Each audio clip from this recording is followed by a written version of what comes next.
খ্রিস্টপূর্ব 4000 বছর আগে, খ্রিস্টের 4000 বছর আগে সুমেরীয় ও সমসাময়িক সেটা কি করলো, একটা ট্যালি চিহ্ন আবিষ্কার করলো। দেখা যাচ্ছে যে এখন তো গুনতে হচ্ছে, ওই সময় কি করতো, অনেক বড় বড় সংখ্যা গুনতে হতো না, কিন্তু তারা কি করতো, ট্যালি চিহ্ন আবিষ্কার করলো। যেমন 1-এর জন্য 2, 3, 4, 5, 5 যখন লিখতে তখন কি করতো 1, 2, 3, 4 5 এভাবে করে বন্ধ করতো।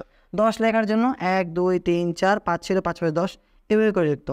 কিন্তু আস্তে আস্তে যখন কৃষি বা হচ্ছে পশুপালন দেখা যাচ্ছে যখন বাড়ছে, তখন হচ্ছে সংখ্যা গণনাও বাড়ছে, তখন কি করলো যে এটা হচ্ছে গণনা করতে পারছে না। এবং মিশরীয়রা আমরা জানি যে আমাদের একটু ঐতিহাসিক একটা জায়গা আছে যেটা হচ্ছে মিশরের পিরামিডটা। তারা বড় বড় গণনা করার জন্য ওই সময় এখানে কি করলো, পিরামিড আবিষ্কার করলো। ওই সময় কিন্তু বড় বড় সংখ্যা আবিষ্কৃত হয়নি, কেবল হচ্ছে টালি চিহ্ন দিয়ে কাজ করে যাচ্ছে। গাছের ডাল গুনে বা হচ্ছে গিট বেঁধে কাপড়ের মধ্যে বা রশির মধ্যে গিট বেঁধে আর নুড়ি পাথর দিয়ে এগুলো দিয়ে গণনা করে যাচ্ছে।